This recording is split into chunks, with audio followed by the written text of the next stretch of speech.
మన ప్రభువును రక్షకుడైన యేసుక్రీస్తు పరిశుద్ధ నామమున దేవుని సంగమం వెళ్ళారా. మరొక కాల సమయం దేవుని వాక్యం ధ్యానించడానికి ముందుగా ప్రార్థన చేసుకున్నాం. ప్రార్థన. కృపగల తండ్రి, దయగలమేసని బంగారు పదాలకు లేట్లైన వందనాలు, స్థితుల స్తోత్రములు. గతించిన రాత్రి అంతా నీ రేఖల చాటును కాచి కాపాడి సంరక్షించిందేవా. మరొక కాల సమయం సజీవ లేఖను చేరి ప్రార్థించుండగా వాక్యమైన దేవుడు వాక్యం ద్వారా నాతో మాతో మాట్లాడి మీరే మహిమ ఘనత ప్రభావాలు పొందమని యేసునామమున అడుగుచున్నాను తండ్రి. ఆమేన్. దేవుని సంగమం ప్రిజను బిడ్డ నిర్గమ ఏర్పాటు చెందిన వాక్య భాగము అపోస్తలుడైన పౌలు తీతుకు రాసిన పత్రిక 1వ అధ్యాయము 5 నుంచి 9 వచనం ధ్యానం చేసుకున్నాము. అపోస్తలుడైన పౌలు తీతుకు రాసిన పత్రిక 1వ అధ్యాయము 5 నుండి 9 వచనంలో ఈ విధంగా రాయబడినవి. నేను నీకు ఆజ్ఞాపించిన ప్రకారము నీవు లోపముగా ఉన్న వాటిని దిద్ది ప్రతి పట్టణములోను పెద్దలను నియమించు నిమిత్తమే నేను క్రేతులో నిన్ను విడిచి వచ్చి తిని. పౌలు తీతుకు పత్రిక రాస్తూ తన యొక్క పరిచర్యలో అనగా క్రీస్తు యొక్క పనిలో భాగముగా క్రీస్తు యొక్క పరిచారకుడిగా తాను చేయవలసిన విషయాలను పౌలు గుర్తు చేస్తున్నాడు. అంటే పెద్దలకు ఉండవలసిన అర్హతలు అంటున్నాడు. అంటే సంఘములో సమాజములో క్రీస్తు యొక్క పరిచర్యలో పెద్దలైన వారు చేయవలసిన పాత్ర, వారు ఎలాంటి లక్షణాలు కలిగి ఉండాలో, ఎలాంటి లక్షణాలు కలిగి ఉంటే దేవుని యొక్క చిత్తాన్ని వారు చేయగలరో తీతుకు పౌలు చెప్తూ అంటున్నాడు. ఇక్కడ నేను నీకు ఆజ్ఞాపించిన ప్రకారము నీవు లోపముగా ఉన్న వాటిని దిద్ది అన్నాడు. అంటే ఎక్కడైతే సంఘాల్లో బలహీన పరిస్థితులు ఉన్నావో, సంఘాల్లో పెద్దల మధ్య మరి సంఘంలో జరుగుతున్న ప్రతి విధమైన చెడు నుండి వారిని సరిచేయవలసిన బాధ్యత నీవు కలిగి ఉండాలని పౌలు బాధ్యత కలిగిన పరిచారకుడుగా ఉన్నాడు. అందుకే అంటున్నాడు, ప్రతి పట్టణములోనూ పెద్దలను నియమించి నిమిత్తమే నేను క్రేతులో నిన్ను విడిచి వచ్చిస్తున్నాడు. ప్రతి పట్టణములోను అంటే అలా సంఘాలలో పరిస్థితుల్లో విశ్వాసుల విషయంలో వారు సరైన వారిని నీవు అక్కడ పరిచర్యకు నియమించవలసి ఉన్నది. అది దేవుని యొక్క పనిగా పౌలు ఇక్కడ తీతుకు చెప్తున్నాడు. కాబట్టి నేను క్రేతులో నిన్ను విడిచి వచ్చి తిన్నాను. అంటే ఎక్కడైతే దేవుని యొక్క పని మరి ఆటంకం కలుగుతుందో ఆ ప్రదేశాలలో పరిచర్యను సరిచేయటానికి నిన్ను ఉంచి తిని అనే విషయాన్ని పౌలు ఇక్కడ తీతుతో చెప్తూ, ఎవడైనాను నిందారహితుడును ఏకపత్ని పురుషుడును దుర్వ్యాపార విషయము నేరము మోపబడిన వాడై అవిధేయులు కాక విశ్వాసులైన పిల్లలు గలవాడనై ఉన్న పిల్లల అటు వాణిని పెద్దగా నియమింపవచ్చును అంటున్నాడు. అంటే ఆనాడు సంఘములో సమాజములో మరి పెద్దలుగా ఉండవలసిన వారు పరిచర్యకు ప్రాధాన్యతనిచ్చేవారుగా వారి యొక్క లక్షణాలు, వారి యొక్క కుటుంబ వ్యవస్థ, వారి ప్రవర్తనా విధానాన్ని గుర్తు చేశాడు. ఆనాడే కాదు, నేడు కూడా సంఘములో ఎలాంటి వారు పెద్దలై ఉండాలో, అలాంటి వారు పెద్దలై ఉంటే సంఘానికి క్షేమము ఇక్కడ పౌలు గుర్తు చేశాడు. కాబట్టి ఎవడనైనా నిందారహితుడునో ఏకపత్ని పురుషుడు అంటాడు. అంటే నిందలు లేనివాడిగా మరి దేవుని యొక్క పనిలో తాను ఉండాలి. అతడు ఏకపత్ని పురుషుడై ఉండాలంట. ఒక వివాహం చేసుకుని కుటుంబ వ్యవస్థని కలిగిన వాడై ఉండాలి. దుర్వ్యాపార విషయము నేరము మోపబడిన వాడై అంటే ఎటువంటి దోషాలు, ఎటువంటి అక్రమాలు, అన్యాయాలు చేయక ఆర్థిక లావాదేవీల విషయంలో లోకంలో తాను ఒక ప్రత్యేకతను కలిగిన వాడుగా విషయమై నేరము మోపని పడిన వాడునై అవిధేయులు కాక విశ్వాసులైన పిల్లలు గలవాడునై ఉండాలి అంటారు. అంటే అవిధేయత అంటే అవిధేయత కాకుండా విధేయుడిగా, దేవుని బిడ్డగా, కుటుంబ వ్యవస్థలో భార్య బిడ్డల విషయంలో తాను చేసే పనిలో వీటన్నిటిలో కూడా నమ్మకాన్ని కలిగిన వాడై ఉండి కట్టి వాణిని పెద్దగా నియమింపవచ్చునని. అలాంటి వ్యక్తులు మీరు ఏం చేయొచ్చు అంటున్నాడు, సంఘములో పెద్దలుగా పెట్టండి అన్నాడు. అంటే వారు అన్ని విషయాల్లో బహు జాగ్రత్త కలిగి ఉన్నారు కాబట్టి ఆ విధంగా వారిని మీరు నియమించండి అని చెప్తూ, ఎందుకనగా అధ్యక్షుడు దేవుని గృహ నిర్వాహకుని వలె నిందారహితుడై ఉండవలన. అధ్యక్షుడు అంటే ఆ ప్రధాన వ్యక్తి ఎవరైతే ఆ యొక్క సంఘానికి మరి అధ్యక్షత వహిస్తున్న ఆ అధ్యక్షుడు ఎలాంటి వాడేంటంట? అధ్యక్షుడైన వాడు దేవుని గృహ నిర్వాహకుని వలె నిందారహితుడు అన్నారు. దేవుని గృహ నిర్వాహం అంటే దేవుని యొక్క పనిలో నమ్మకాన్ని కలిగిన వాడిగా, అన్యాయం అక్రమం చేయని వాడిగా ఉండాలి.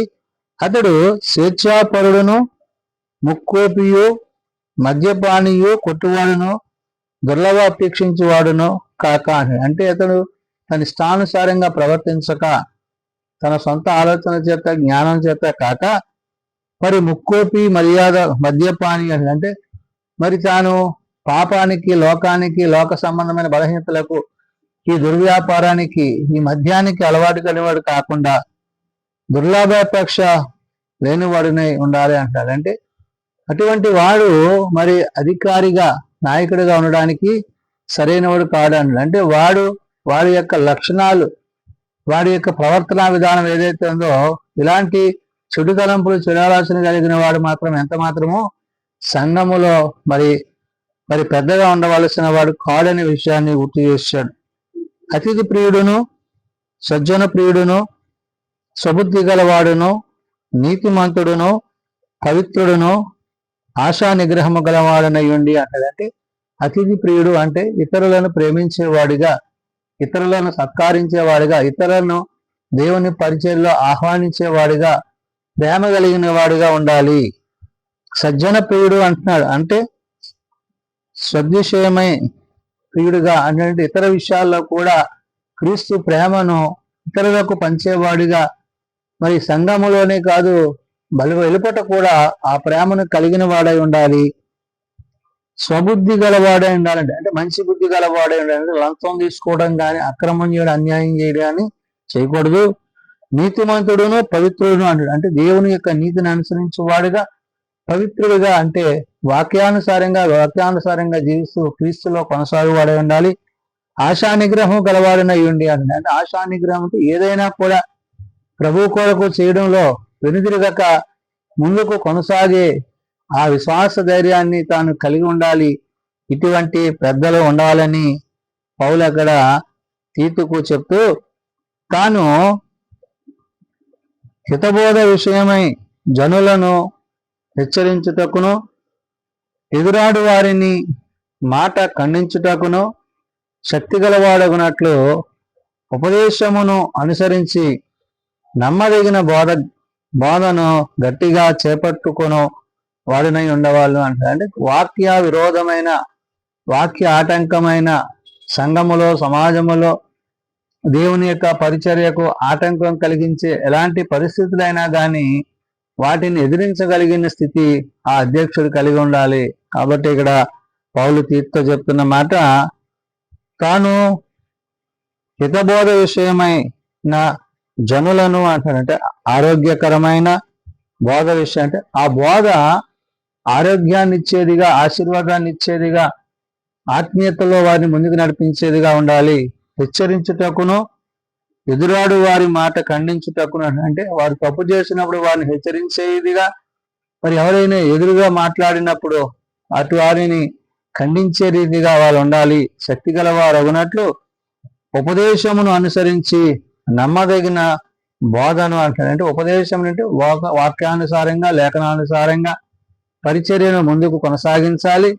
క్రీస్తు ప్రేమను మాత్రమే వారు ప్రకటించేవారుగా ఉండాలి తప్ప స్వనీతిని ఆధారం చేసుకోకూడదు అనే విషయాన్ని చెప్తూ, నమ్మదగిన బోధను గట్టిగా చేపట్టుకునేవాడునై ఉండవాలని అంటున్నాడు. ఇటు వారిని మరి పెద్దలుగా నియమించాలి అని పౌలు తీతుకు చెప్తున్నాడు. అంటే సంఘమందును, సమాజమందును, పరిచర్యలో సేవకుని యొక్క పాత్రలో సేవకునికి సహకారిగా తన వంతు కర్తవ్యాన్ని ఈ పెద్దలైన వారు నిర్వర్తించవలసింది. కాబట్టి సంఘమందును, సమాజమందును దేవుని యొక్క పనిలో వారు క్రీస్తు యొక్క పనిలో వారి యొక్క పాత్రలో అంటే వారి దేవునిలో ఎటువారై ఉండాలనే విషయాన్ని ఇక్కడ పౌలు తీతుకు తెలియజేస్తున్నాడు. కాబట్టి నేడు మనము ఆయన యొక్క పరిచర్యలో, ఆయన సేవలో ఉన్నప్పుడు సంఘము పట్ల కానీ, వెలుపట కానీ మన ప్రవర్తన ప్రభు నాకు అంగీకారంగా ఉన్నప్పుడే మనము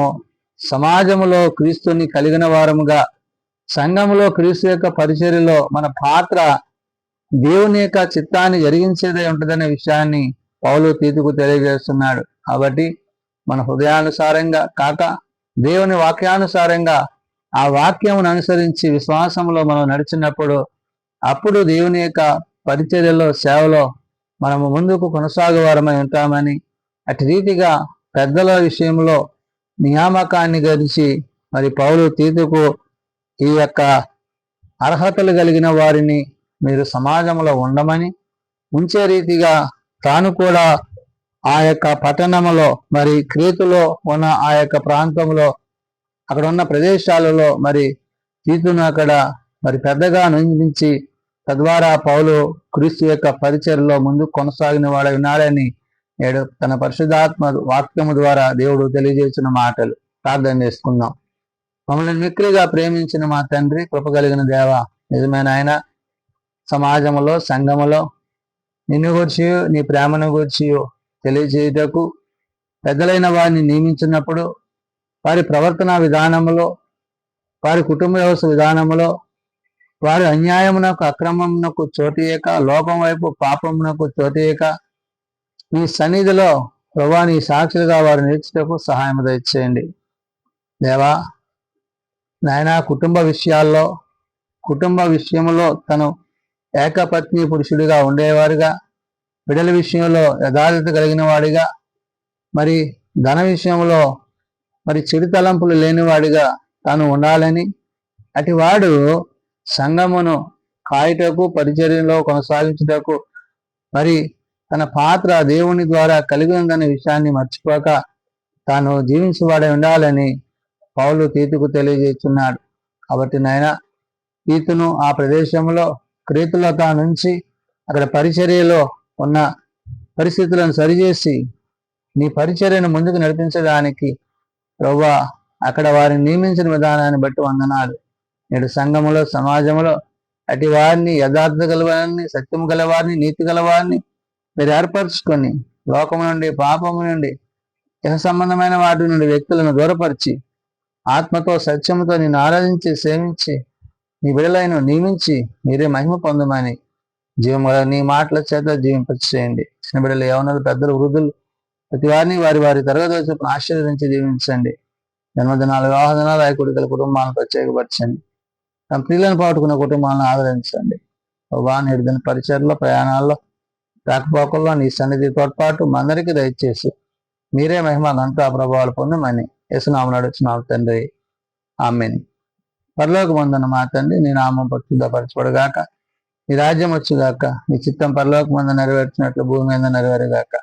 మానదను ఆనడు మాకు దయచేయం. మళ్ళీ ప్రార్థన చేసిన వారిని మేము క్షమించిన ప్రకారం ఆ ప్రార్థనను క్షమించము. శోధనలో తేకాల్సిన తప్పించము.